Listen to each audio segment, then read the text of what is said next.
I want you to imagine a scenario that is honestly incredibly mundane, but just almost universally despised. Oh, I think I know where this is going. You probably do.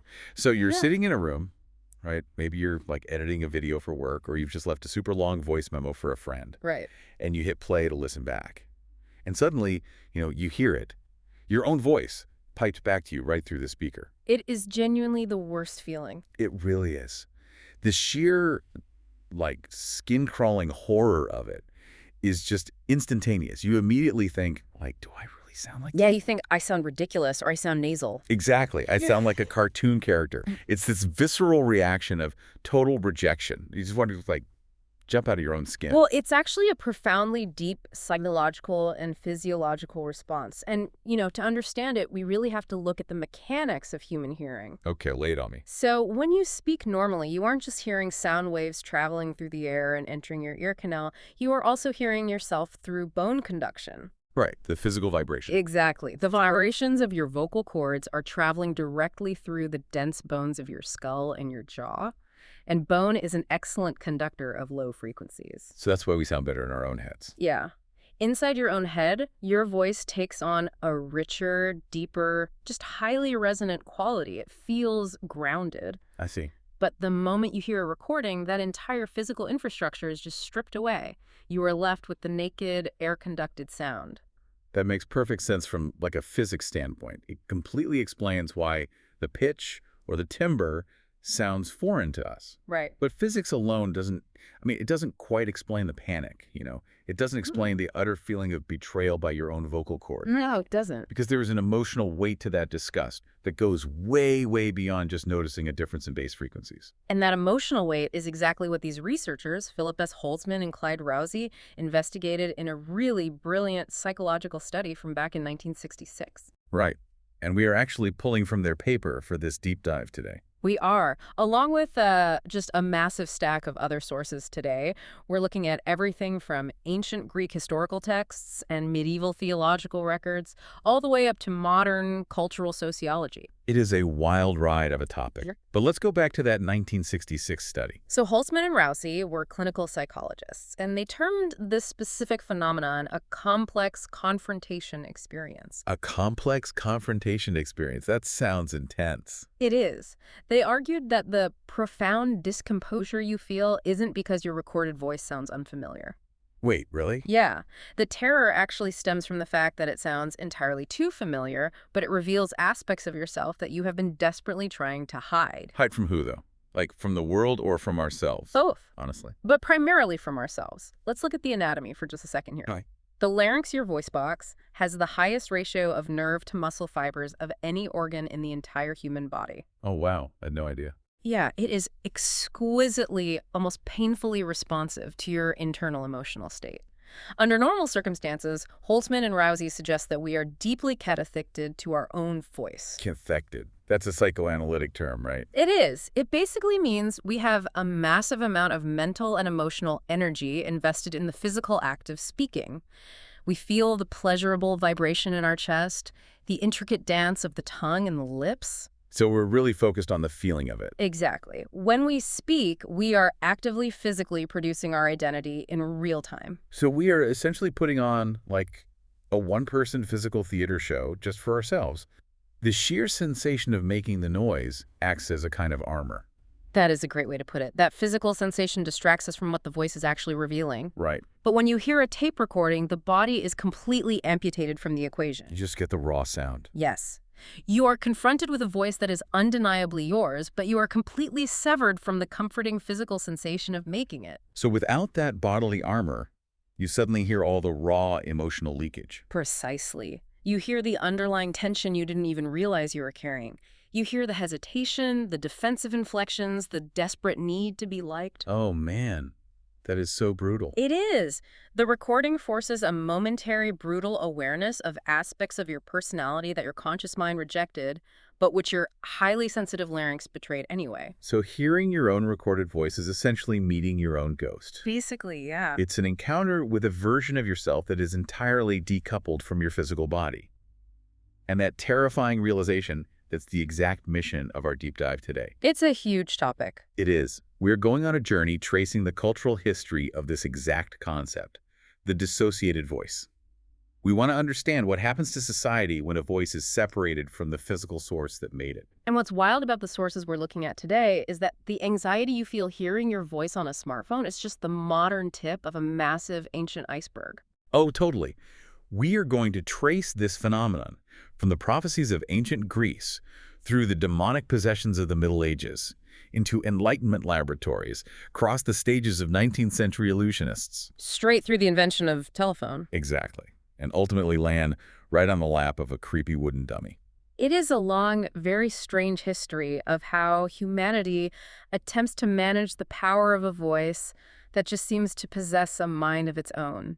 So if the psychological terror of the recorded voice is a modern problem, the sheer power of a displaced voice is ancient. Very ancient. Before we worried about how our inflections sounded on a playback, humanity believed that a voice originating from nowhere was the literal breath of the divine. So we have to start in ancient Greece. We do. And we really have to start with the language they used to describe it. Right, because it wasn't called ventriloquism back then, was it? No, the term we use today, ventriloquism, is a later Latin translation of a very specific Greek concept. The word is engastromythos. Engastromythos. Right, it's a compound word. En meaning inside or within, gaster meaning the stomach or belly, and mythos meaning speech, word, or narrative. So an engastromyth was like quite literally a belly speaker. A belly speaker, exactly. Today, that sounds like a novelty act you'd, hire for a kid's birthday party. But in antiquity, claiming a voice was coming from your stomach was a matter of life and death. Oh, it was a phenomenon treated with absolute gravity. The historical records point us to a highly influential figure named Eurycles of Athens. Right, Eurycles. He operated during the Peloponnesian War, which was a time of immense societal upheaval and anxiety. It's exactly the kind of environment where people desperately seek out prophetic voices to bring them some certainty. Sure, people want answers when things are chaotic. Exactly. And Eurycles claimed that a demon, a divine spirit, had lodged itself inside his breast and spoke directly through him. So the voice didn't come from his mouth. No, it supposedly emanated from his dark internal cavities. He became so culturally ubiquitous that the great playwright Aristophanes actually wrote him into a comedy. Really? Aristophanes was making jokes about him. Yeah. Aristophanes compared his own process of writing plays to the acts of Eurycles, joking about slipping into the stomachs of other men to secretly speak his mind to the public. That's hilarious. But the sources suggest there is actually a historical debate about whether Eurycles was even a real guy, right? There is a significant academic debate, yeah. Some historians argue Eurycles was a specific historical seer who pioneered this practice in Athens. Okay, and the other side. Others argue that Eurycles was simply the widely accepted name of the generic spirit that mediums claimed inhabited them. So if you were a belly speaker, you didn't say you were doing a trick, you said Eurycles had entered you. Regardless of whether he was a man or a meme, the concept of the engastromythos established a crucial precedent, right? It did. It established that the true voice of authority bypasses the human mouth entirely. Because the mouth is where humans lie. Exactly. The deep, inaccessible interior of the body, the belly, is where the gods speak the truth. Which brings us to the ultimate heavy hitter of ancient voices. The oracle at Delphi. Yes. The Pythia. I think it's safe to say that most people today have a highly romanticized, almost cinematic image in their head of the Delphic oracle. We picture, like, a serene, beautiful priestess draped in pristine white robes. Sitting peacefully in a marble temple. Exactly. Delivering poetic, cryptic riddles from the gods. Yeah, that image is largely a product of later centuries trying to sanitize antiquity. The historical reality was very different. Viscerally chaotic and deeply unsettling, according to the records. Or at least the reality as it was mythologized and recorded by classical writers and later Christian critics. Right. And the sources give us this incredible origin story for the oracle from the ancient historian Diodorus. I want you to picture the sheer strangeness of this. It's a wild story. You are a goat herd in ancient Greece. You are wandering the rugged, rocky slopes of Mount Parnassus. The landscape is just wild. Suddenly you notice your goats have wandered near a natural chasm, a deep, dark fissure cracking open the earth. And the goats start acting completely insane. Completely insane. They were leaping around erratically, and their bleating has changed. Mm. They aren't making normal animal sounds. They're making strange, complex, almost articulate noises. So naturally, the goat herd walks over to the edge of the chasm to investigate. As you do. He leans over the crack and he breathes in a vapor that is rising from deep within the earth. The Greeks called it the pneuma enthusiasticon. A mantic vapor. And the moment that vapor fills his lungs, his normal consciousness is entirely obliterated. He is seized by a violent physical frenzy, and a voice that is not his own begins to pour out of him, prophesying the future. He effectively becomes a temporary, accidental oracle just by inhaling the localized atmosphere. Yes. And this creates a huge logistical problem for the local community. I bet. You cannot have a society governed by the random hallucinatory ravings of whichever goat herd happens to trip over a crack in the rock. The community needs to control and institutionalize this power. So they build a sanctuary. They construct the magnificent Temple of Apollo directly over that specific chasm. And instead of random locals, they appoint a specific, highly regulated woman, the Pythia, the high priestess. Right. To sit on a three-legged tripod suspended directly over the fissure. Her sole purpose is to receive the vapor on behalf of the entire community and channel the voice. So, if I'm understanding the ancient mindset correctly, they viewed the Earth itself as a massive geological amplifier. The voice is literally coming from the belly of the planet. That is a phenomenal way to conceptualize it. But to fully grasp why this was so culturally potent, we have to examine the intensely gendered dynamics of this space. Okay, tell me more about that. In ancient Greek cosmology, the Earth was not just a neutral pile of rocks. The Earth was viewed fundamentally and exclusively as a female entity. Oh, interesting. Furthermore, the Earth was viewed as a specifically genitalized space. The chasm at Delphi wasn't just a crack in the ground. It was culturally understood as mirroring the female reproductive anatomy. It was an opening to the fertile, life-giving, but also mysterious, dark, and terrifying interior of the world. And this perfectly explains a major historical detail. This is why the oracle had to be a woman. Exactly. Because when you look at other Greek sanctuaries, like the oracle of Zeus at Dodona, male priests were in charge. But they just listened to the wind rustling through the leaves of sacred oak trees. They interpreted external signs. Right, entirely different mechanics. But at Delphi, the lore says that Apollo, a male god of reason, light, and order, descended upon this site, slaughtered a giant female serpent named the Python who guarded the chasm, and violently took control of this female Earth space. Yes, and to speak his truth, the male god must physically invade the body of the female priestess. The sexual and violent undertones of this mythology are just impossible to ignore. They really are. And as the centuries rolled on, the writers who came after the Greeks made sure no one ignored them. Especially the early Christian writers, right? Exactly. They were fiercely determined to discredit the pagan oracles. St. John Chrysostomos, an incredibly influential early church father, wrote scathing, explicit condemnations of the Delphic oracle. He didn't hold back. Not at all. He didn't just call it a fraud. He framed it as a demonic assault. He explicitly linked the engastrimyth's voice, the voice from the belly, to the unclean parts, referring directly to the genitals of the priestess. That is heavy. He described the evil spirit entering her from beneath as she sat astride the tripod, physically forcing its way into her reproductive organs to hijack her vocal cords. The imagery is brutally invasive. It's framed as, like, spiritual and physical assault. It really is. But there's a mechanical question here that bothers me. Why all the thrashing? What do you mean? Like, why did the Pythia have to be in a frenzy, foaming at the mouth, her hair wildly flying, screaming in inarticulate agony before the prophecy came out? Because if Apollo is a god and he wants to send a message, why not just politely use her vocal cords like a microphone? Why break the microphone? That is the central question of ancient theology. How do you prove that a god is present? Okay. For the Greeks, the violent, ecstatic frenzy was the absolute, undeniable proof of divinity.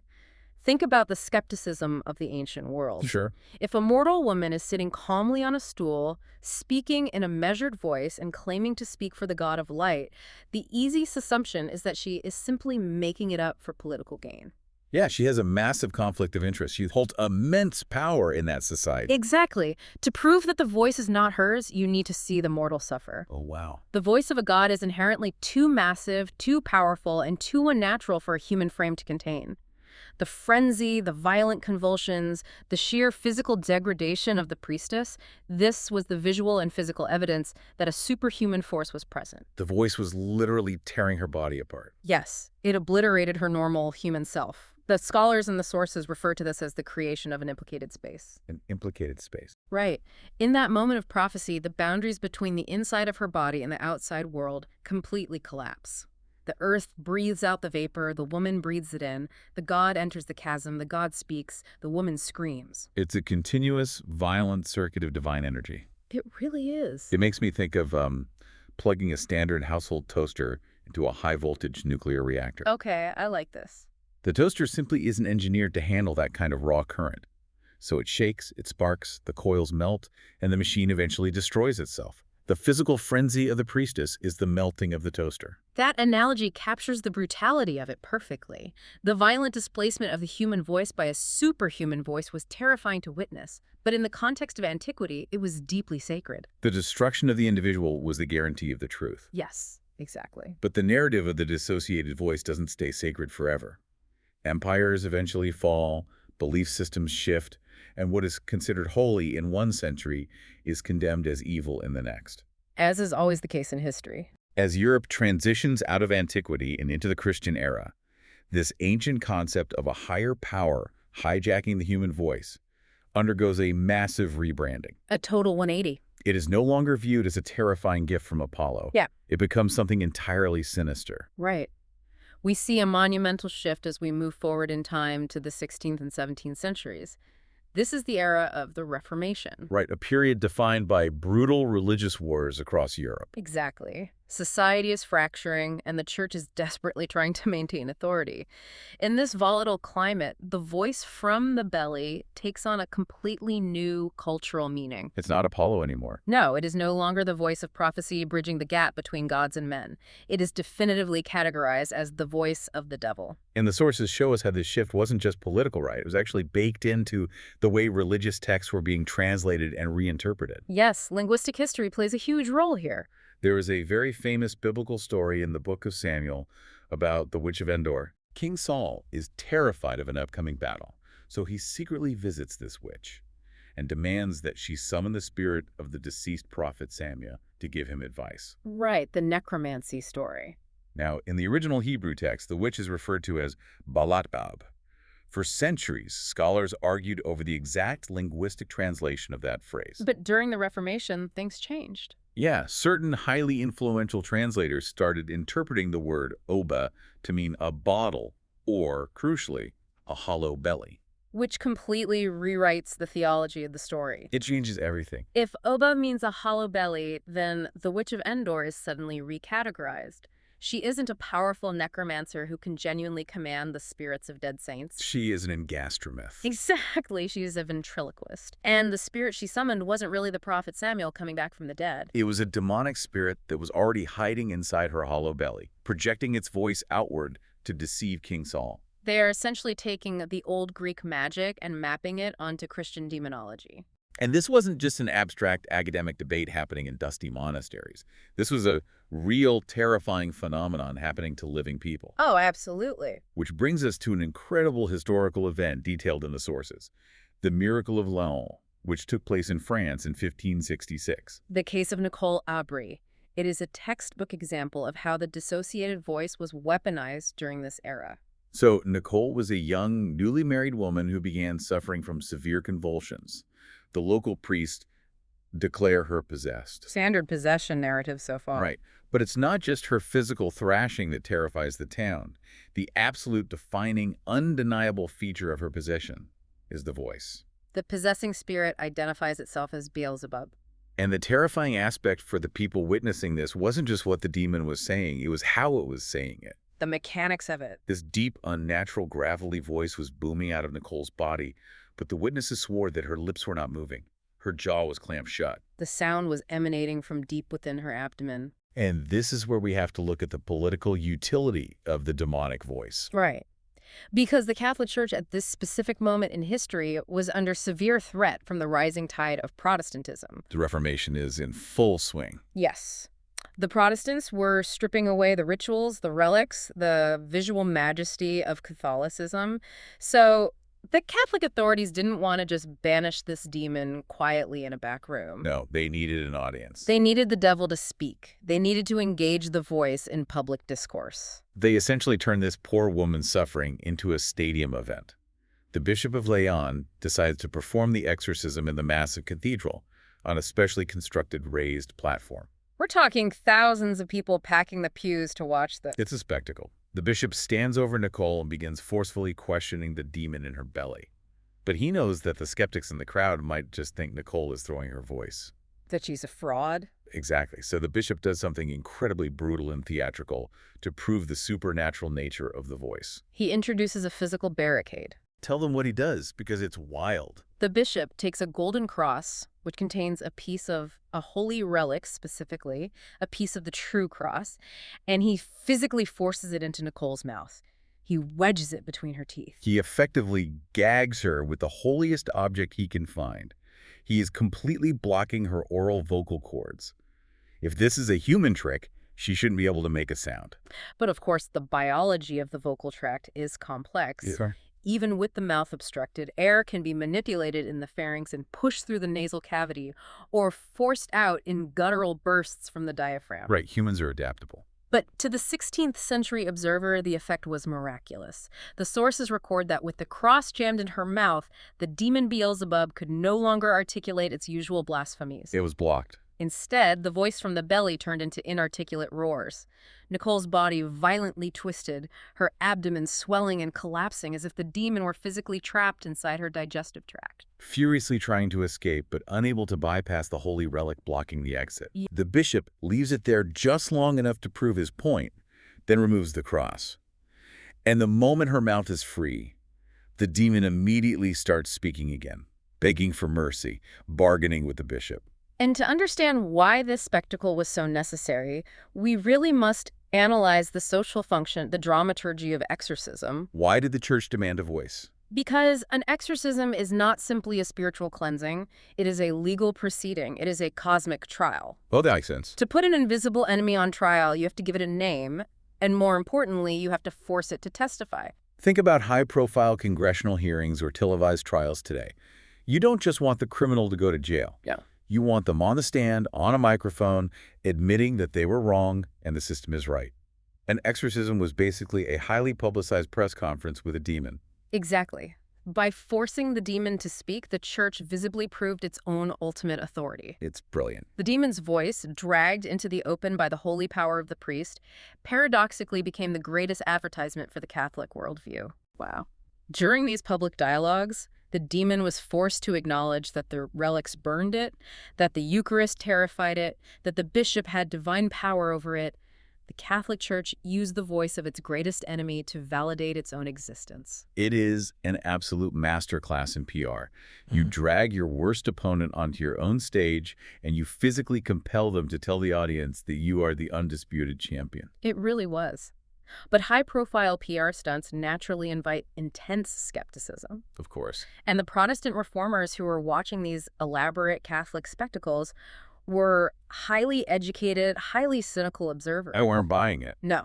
They looked at the theatricality of the golden crosses and the booming voices, and they concluded that the entire production was a fraud. Because the Protestants didn't believe in the magical power of relics or the intercessory power of Catholic priests. Right. So if a priest holds up a bone and a woman's belly starts talking, the Protestants need a rational explanation for what is actually happening. And they find their answer by reviving the old concept of ventriloquism. We see this skepticism crystallized perfectly in England during the late 16th century through a series of vicious pamphlet wars. Ah, the original Twitter beef. Exactly.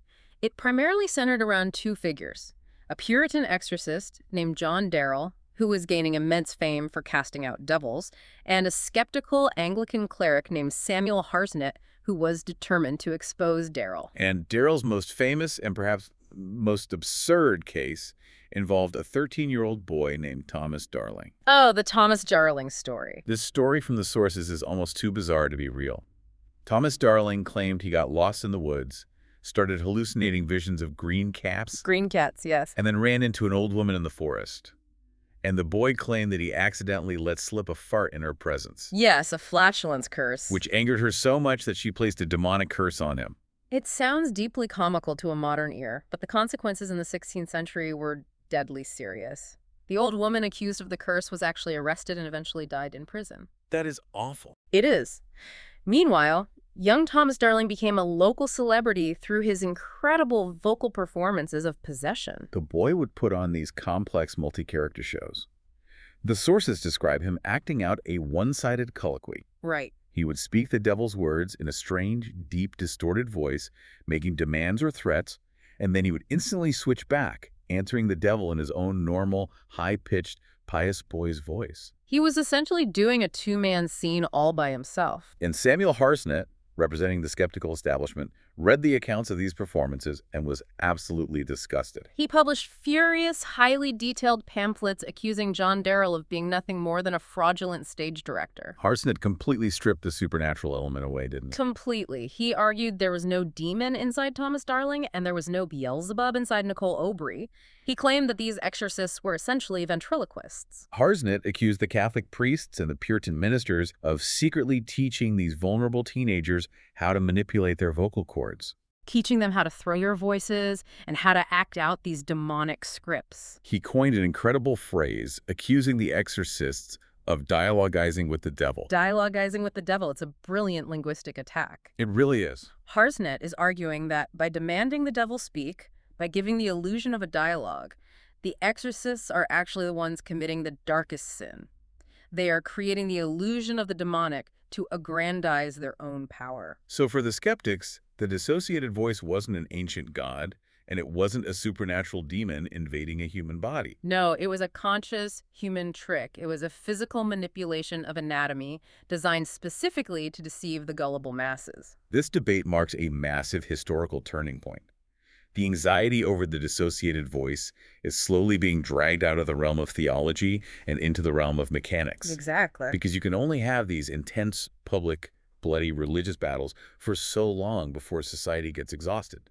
People were literally being tortured and burned at the stake over who was controlling these voices. To finally kill the demon, society realized it needed a completely new kind of weapon. And that weapon was science. This transition brings us directly into the 18th century, the Enlightenment, the Age of Reason. A completely different mindset. This is an era characterized by a desperate desire to categorize the world. The leading intellectuals of the time believed that everything, every miracle, every myth, every monster could be dissected and explained by absolute natural laws. And Enlightenment thinkers absolutely loved a good myth-busting session. They enjoyed looking back at ancient religious texts and finding the mechanical loopholes. Oh, they loved it. One of their favorite targets was a famous, centuries-old story known as the myth of the African Christians and the Vandal King. Right, this is a legend dating back to the 5th century. King Gesseric was the ruler of the Vandals who had conquered North Africa. And he was an Arian Christian, right? Yes. He was a follower of Arianism, which was considered a heresy by the Orthodox Roman Christians. The legend states that Gesseric aggressively persecuted the Orthodox believers. And to permanently silence their preaching, he ordered his soldiers to physically cut out the tongues of the Christians. However, according to the religious lore that survived for centuries, a miracle occurred. A miracle of the voice. Even without their tongues, these martyrs supposedly continued to speak with perfect clarity, loudly praising God in the streets. For over 1,000 years, this story was held up by the church as undeniable biological proof of divine intervention. But the 18th century rationalists look at this story, roll up their sleeves, and say, hold on. We know miracles aren't real. Right. The laws of biology cannot be suspended by prayer. But historical records indicate these people did keep talking. So structurally, anatomically, how did they do it? And the radical answer was that these martyrs were utilizing early forms of ventriloquism. Which is mind-blowing. The scientists argued that human speech is not exclusively reliant on the tongue. If you lose your tongue, you lose the ability to easily pronounce certain dental and alveolar consonants. Sounds like T, D, N, S, and L. Exactly. But the human vocal tract is incredibly adaptable.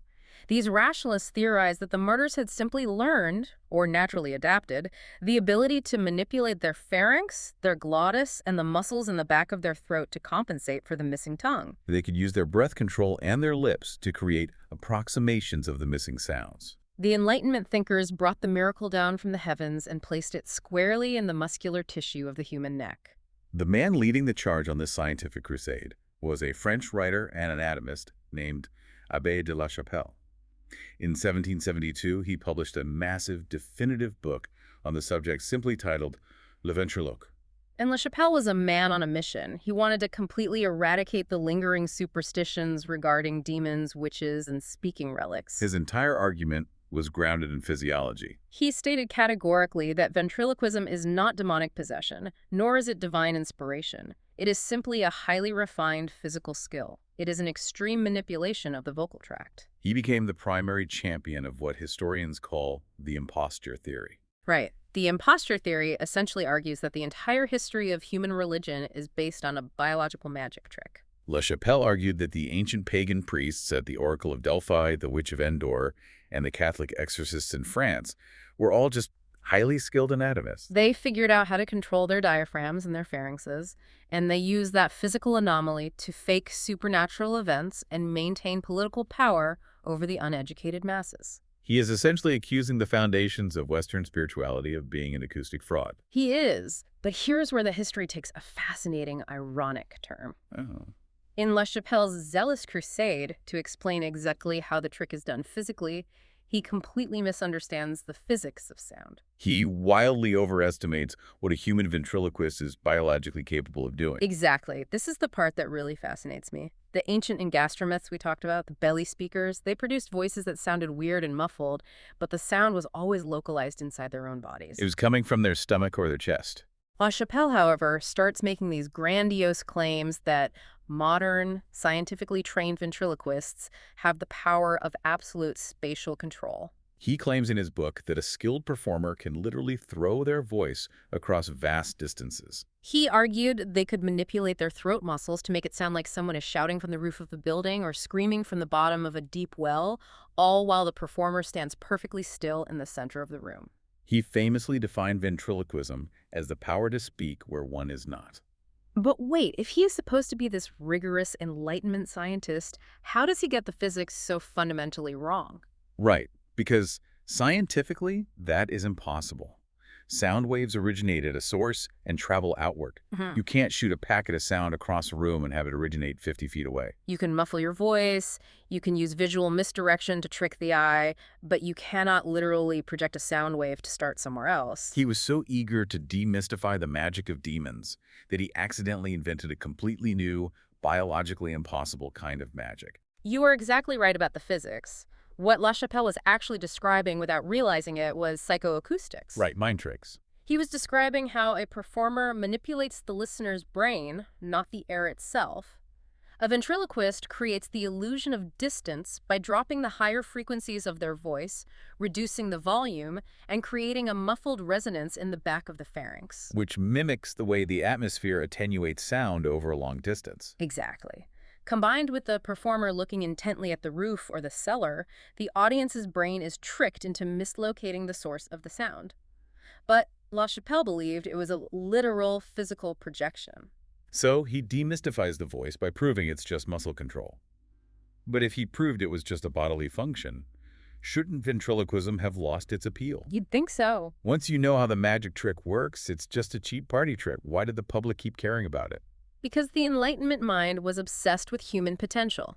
We call this the will to illusion. The will to illusion. Demystifying the voice didn't destroy its power. It elevated it in a completely new secular way. It was no longer a spiritual affliction you had to be cured of.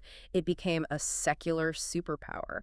The idea that a single human being could train their own anatomy to the point where they could completely deceive the senses of a room full of educated people was thrilling.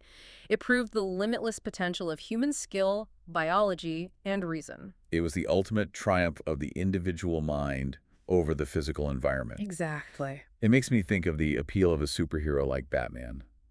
People love Batman because he doesn't have magic alien powers. He's just a guy who trained his mind and body really, really hard. And somehow that makes his abilities feel even more impressive. The ventriloquist became the acoustic Batman of the 18th century. They conquered the invisible world through sheer discipline. That is a wonderful parallel. And with the demons officially exorcised from the cultural imagination and the biological mechanics laid bare in scientific texts, the dissociated voice was finally ready to leave the shadowy confines of the church and the dusty tables of the laboratory. It was ready to hit the bright lights of the stage as pure, unadulterated commercial entertainment. Once we decouple the voice from theology, it becomes art. And that transitions us into what is easily the most glamorous era of this history, the 19th century stage. Yes. Imagine you are walking into a grand, ornate theater in London or Paris in the 1820s. You have bought a ticket to see a world-famous ventriloquist. The curtain rises. What do you see on stage? Or maybe the more important question is, what do you not see? You do not see a dummy. There is no carved wooden doll. There is no figure sitting on a knee. Which is so counterintuitive to a modern audience. If you say ventriloquist today, 100% of people picture the dummy. But in the 19th century, the entire act was entirely built around just one person, a solo virtuoso. They didn't even use the word ventriloquist much. They preferred the term polyphonists, the masters of many voices. The undisputed king of the polyphonists during this era was a Frenchman named Alexandre Vatmar, who performed under the stage name Monsieur Alexandre. And we are not exaggerating when we say he was treated like a rock star. A superstar. He toured endlessly across Europe, performing for massive crowds and commanding the attention of royalty. His signature show was a wildly complex one-man play called The Rogueries of Nicholas. And the sources emphasized that this wasn't just a guy standing stiffly at a microphone doing funny accents. No, it was a fiercely athletic, profoundly theatrical feat. He was supposedly executing up to 69 distinct costume changes in a single performance. 69 costume changes, while simultaneously managing the vocal illusions. He would sprint on and off stage, throwing his voice into cupboards, up into the rafters, and down into the orchestra pit, creating the auditory illusion of a crowded, chaotic room. He would stage ferocious arguments with himself, rapidly switching between 5 different vocal registers, seamlessly transitioning from a gruff old man to a panicked young woman. And his reputation for these lightning-fast physical and vocal transformations spawned incredible legends. There's a specific story from the sources about a private performance he gave before the Duchess of Berry at the French royal court. Right, the coat trick. Vatmar was on stage interacting with the Duchess, and he was wearing a massive, heavy, voluminous coachman's coat. The Duchess reached out and physically grabbed the coat, holding him in her grasp. And then, through a combination of physical dexterity and psychological misdirection that historians still marvel at, he managed to slip entirely out of the heavy garment so smoothly that the empty coat remained sitting upright at the table, seemingly still occupied. While the Duchess and the audience were staring at this empty shell, momentarily tricked into believing he was still inside it, Vatmar suddenly reappeared from the wings of the stage, completely fully dressed as a wet nurse, speaking in an entirely different voice. It is the pinnacle of theatrical magic. He was effectively dissolving his solid physical body into pure vocal presence. By being everywhere vocally, he was nowhere physically. He possessed an audacity born of absolute control over his environment. There is another famous anecdote in the sources regarding his interaction with Tsar Nicholas of Russia. Oh, the autograph book. Yes, Vatmar carried a personal autograph album where he collected sketches and signatures from the greatest artists and monarchs of Europe.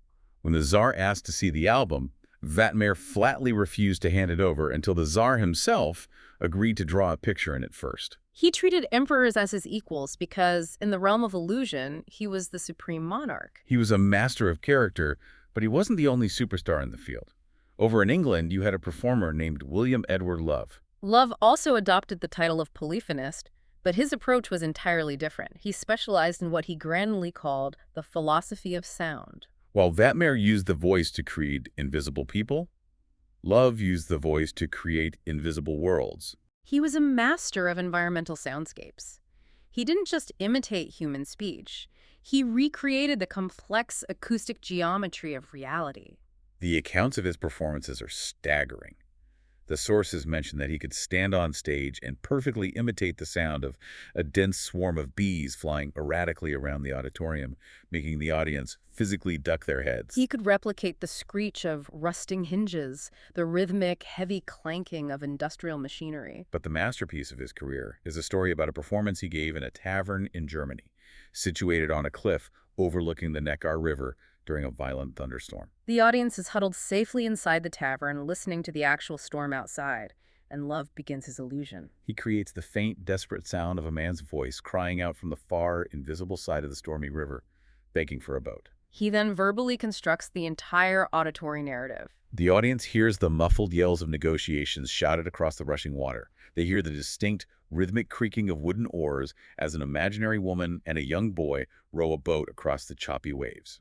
They hear the boat hit the shore, they hear the unseen man climb aboard, and then love creates the acoustic illusion of the boat rowing back across the river, the voices growing incrementally louder and clearer as they approach the tavern. Finally, the voice seems to travel right up the stairs outside the door, loudly asking for a ladder. He built a massively complex, invisible, three-dimensional world out of nothing but breath, muscle memory, and an intimate understanding of how the brain processes volume and pitch. It's like he was providing the audience with a 19th century VR headset, but the entire simulation was constructed purely out of sound. These polyphonists were walking, breathing, human surround sound systems. And this explains perfectly why they didn't need a dummy.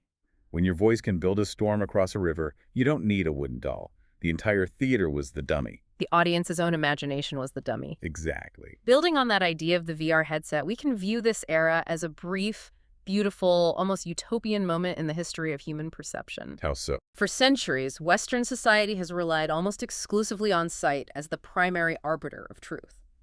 We say seeing is believing, Right. but the polyphonists temporarily severed the eye's dominance over the ear. They forced the audience to live, just for an hour, purely in acoustic space. The ventriloquist was a shapeshifter, proving that human identity isn't just a fixed, heavy physical body.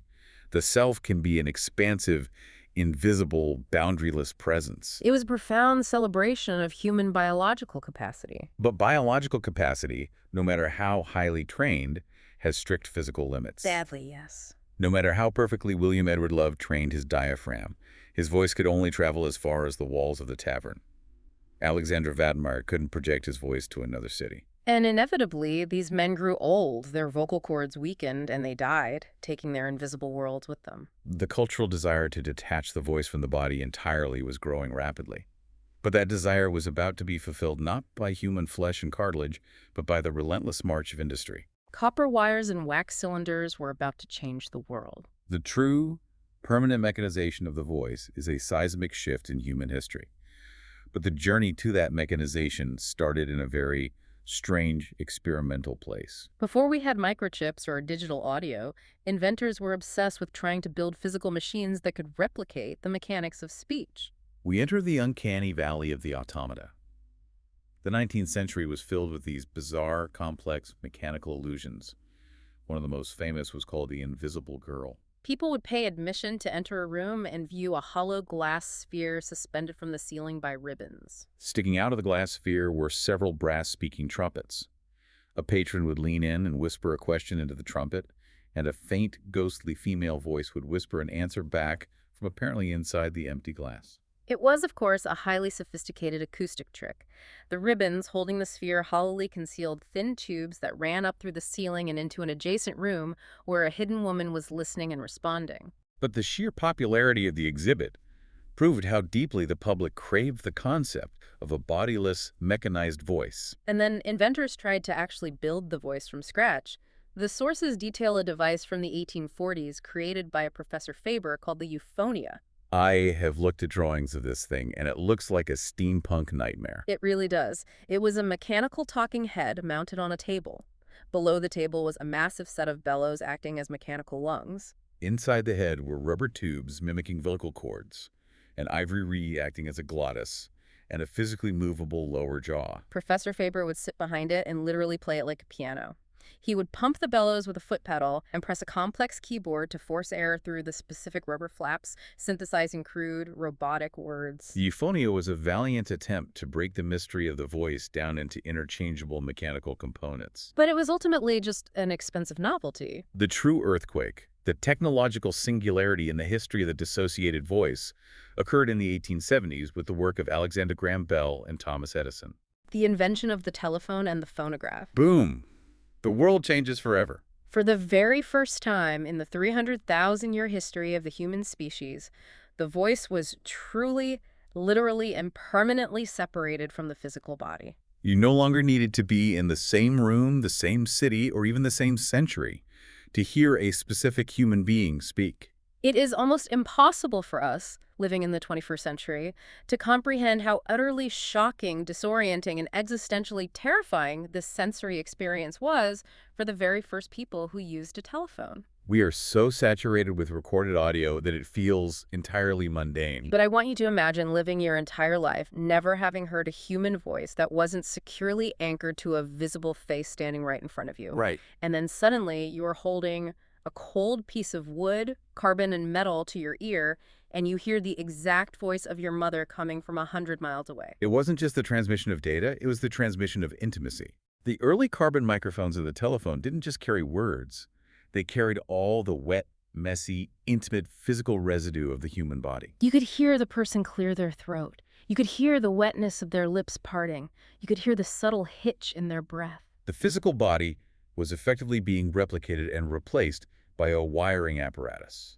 The telephone was, in essence, an externalized nervous system.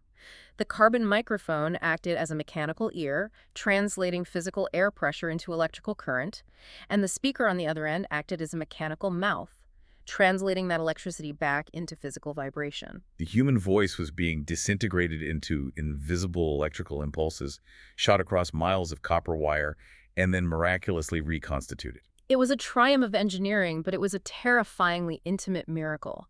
It blurred the line between the living and the mechanical. Which raises a massive immediate problem for the entertainers we just talked about. It does. If a machine made of copper and carbon can now effortlessly throw a voice across an ocean, and if a phonograph can record a voice on a wax cylinder and play it back decades after the person has died. Does the stage ventriloquist instantly become obsolete? Exactly. Why would anyone pay a shilling to watch a guy pretend to throw his voice behind a velvet curtain when you can literally walk down the street and telephone Paris?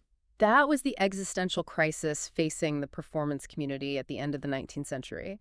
The ventriloquist absolutely had to adapt or die. But before we examine how the theatrical act adapted, we have to look at how mainstream society attempted to cope with this sudden, eerie, technological disembodiment. Because the general public was deeply, fundamentally freaked out by this new invisible world of radio waves and electrical voices floating through the ether. And society's primary coping mechanism for this technological anxiety was the massive explosion of spiritualism. It makes so much sense when you look at the timeline. The obsession with seances, spirit mediums, Ouija boards, and ectoplasm blows up right alongside the widespread adoption of the telephone and the telegraph. And when you read the historical accounts and the sources, you realize that these darkroom seances weren't just a return to ancient magic. They were bizarre, supernatural mirrors of the new technology. Spiritualism was a desperate cultural attempt to map the concept of the human soul onto the frightening new technological landscape. The mediums who ran the seances acted quite literally as biological switchboard operators for the dead.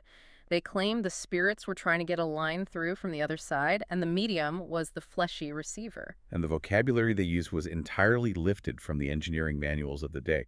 They stopped talking about angels and demons and started talking about vibrations, electrical currents, and etheric transmissions.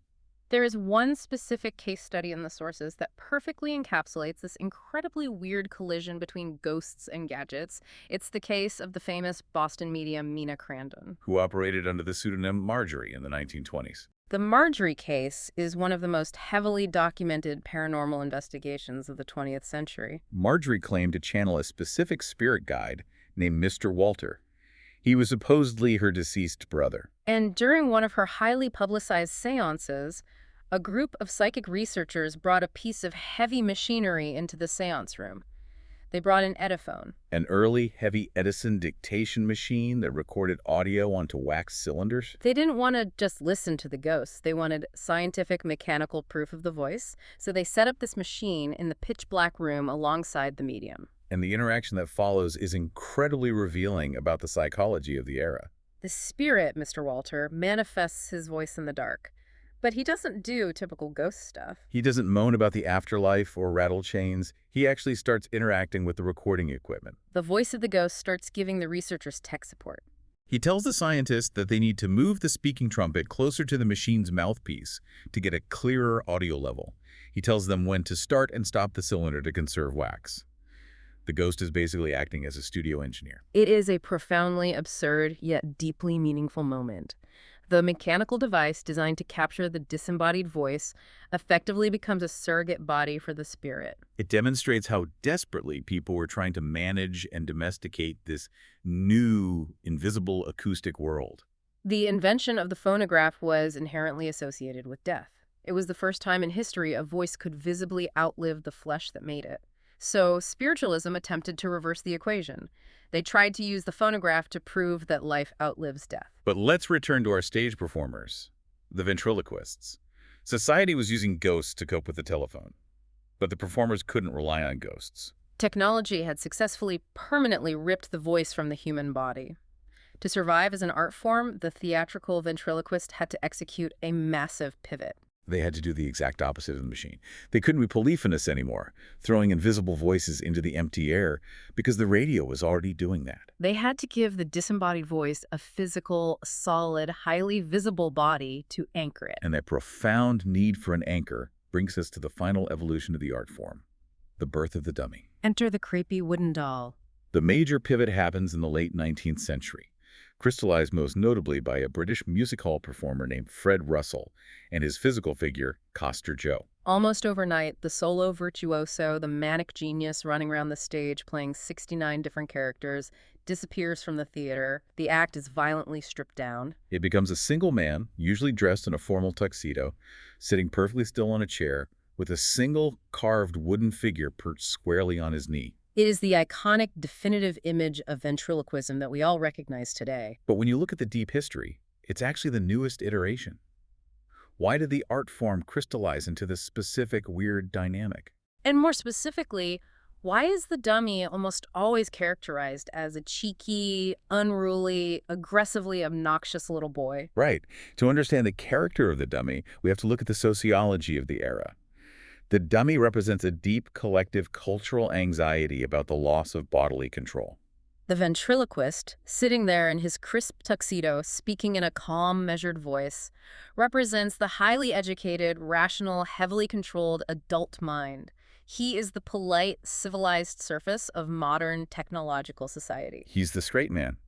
He's the guy who is constantly apologizing to the audience for his dummy's terrible behavior. Precisely.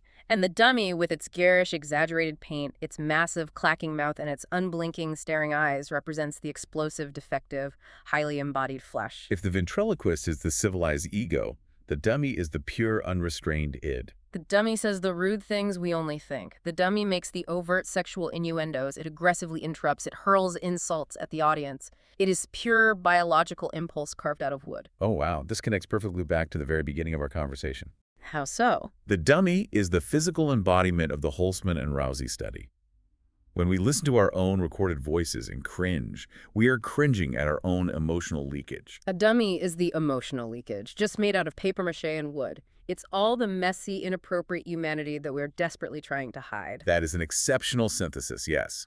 The dummy represents the inappropriate, unruly physical body that the refined technological age is desperately trying to leave behind, but cannot. And because the dummy represents this rebellious flesh, the dynamic between the ventriloquist and the figure is almost always underscored by a shocking amount of physical violence. It's totally true. If you go back and watch footage of old vaudeville ventriloquist acts, there is a constant simmering thread of physical punishment. The dummy talks back, and the ventriloquist immediately threatens to lock him in a dark suitcase. Or he threatens to saw his head off, or throw him in a wood chipper.